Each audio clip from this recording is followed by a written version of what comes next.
Assalamualaikum dan salam sejahtera kepada semua penonton dan juga subscriber. Okay, semalam keterujaan penonton terhadap iSinar semakin teruja lah, termasuk diri aku sendiri teruja untuk menunggu apakah perincian, apakah butiran, adakah ianya bersyarat ataupun tanpa syarat. Tapi apa yang pasti ianya ialah sesuatu yang option. Maksudnya siapa yang nak meneruskan kena buat permohonan Dia tidak secara automatik kerana bukan semua pencarum mahu mengeluarkan wang KBSP mereka buat kali yang kedua. Itu dia. Tapi kita kena buat sedikit persediaan So dalam video ni sedikit persediaan yang perlu kita buat sebelum kita excited nak membuat pengeluaran KBSP. Apakah persediaan tersebut? Jom kita kongsi sama-sama. Persediaan yang pertama, kena semak baki akaun. Cukup ke nak buat pengeluaran? Berapakah pengeluaran yang korang boleh buat? Itu satu benda yang korang kena buat persediaan Semak baki akaun 1, semak baki akaun 2. Berapa yang tinggal? Sebab menurut satu kajian mengatakan kebanyakan yang ingin membuat pengeluaran ni mempunyai baki yang sikit dalam akaun 1 mereka. Dan akaun 2 sekali lah akaun KBSP mereka ni. Jadi kita kena semak berapa baki yang tinggal sebelum kita memikirkan nak buat pengeluaran. Sebab kita asyik teruja nak buat pengeluaran sampai yang kita lupa berapa baki yang kita tinggal. Itu pun kena ambil pot juga sebab kalau baki kita sikit katakan tinggal berbelas ribu saja dan bercadang nak buat pengeluaran 10,000 berapa yang tinggal, dan kita pun tak tahu butirannya berapa kita boleh buat pengeluaran. Adakah pengeluaran itu terhad kepada sesuatu jumlah seperti 10,000 maksimum ataupun 5,000 maksimum, kita tak pasti. Tapi kita kena pasti berapa akaun, berapa wang yang ada dalam akaun KBSP kita. Make sure kita tahu. Perkara yang kedua pula bila harapannya tinggi sebenarnya untuk pengeluaran KBSP kali kedua ni berlaku dan dijangka memang akan berlaku walaupun ada tentangan daripada NTUC baru-baru ni, Kesatuan Sekerja Malaysia mengatakan tak perlu. Tapi aku rasa kerajaan tetap dengan pendiriannya akan membuat pengeluaran KBSP ni juga Tapi apa persediaan kita yang kedua? Persediaan kita yang kedua pula ialah takkanlah kita nak keluar per habis. Contoh ada katakanlah baki minimum korang tinggal sekarang ni 5,000. Adakah korang nak mengeluarkan sehingga 4,900 dan tinggalkan 100 saja dalam akaun 1 sebagai contoh lah contoh ni, kena faham. Sanggup korang nak tinggalkan baki korang cuma 100 saja dalam KBSP?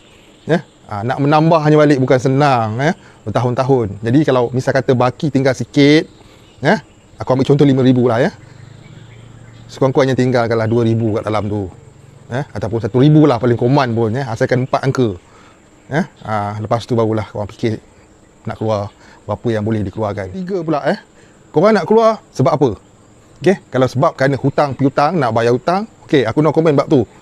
Sebab untuk memiliki sesuatu memang kita perlu berhutang. Beli rumah, beli kereta kat belakang ni pun hutang tak habis lagi, ada beberapa bulan lagi jadi nampak tak kat situ kalau hal yang melibatkan membayar hutang, tapi kalau korang memang terjejas sikit je tapi korang nak keluar banyak, terjejasnya sikit je tapi nak keluar banyak, kita kena fikirkan apa kita nak buat dengan duit tu. Adakah kita nak sebagai tabungan menyimpan ataupun untuk membeli sesuatu kelengkapan? Itu kita kena fikir juga persediaan untuk pengeluaran tu. Kita jangan excited nak keluarkan wang KBSP kita kerana terjejas sikit tapi kita nak keluar banyak. Benda tu akan beri efek sebenarnya jangka masa panjang dalam hari-hari yang mendatang. Pulangan dividen pun akan dapat sikit.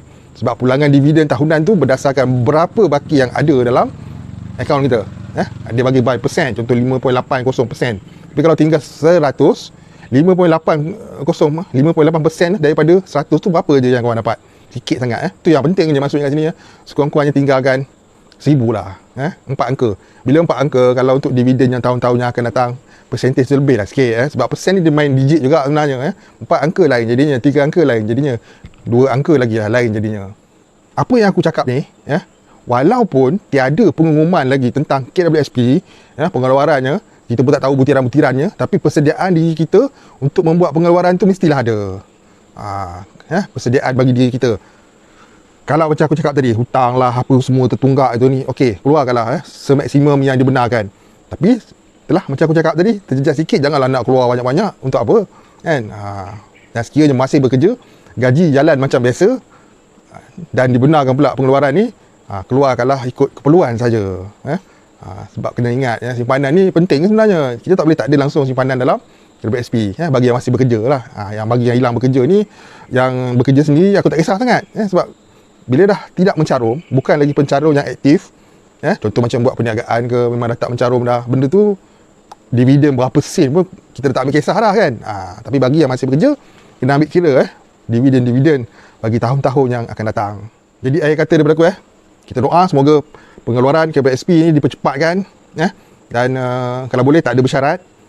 Syarat tu mungkin ada kot syarat seperti pengeluaran hanya sebanyak jumlah yang tertentu saja. Syarat itu tak apalah, tapi jangan pula syarat nak berdokumen lah, nak bersurat bagai macam dulu kan. Syarat macam tu memang tak patutlah ada syarat amount maksimum tu mestilah ada, mesti kerajaan akan menetapkan maksimum boleh buat banyak mana. Itu tak apalah juga tak apa, tu memang syarat tu aku tak rasa itu satu syarat yang membebankan tapi kalau syarat tu nakkan dokumen memang membebankan lah memang kena itulah adanya persediaan kita sebelum membuat sebelum mikirkan nak keluar berapa kita kena fikir keperluan kita setakat mana. Sekian, Assalamualaikum, salam sejahtera. Kita nantikan utusan yang seterusnya pada video-video yang akan datang, pada update yang akan datang daripada pihak yang berkenaan. Sekian, Assalamualaikum, salam sejahtera, salam hujung minggu. Bye-bye.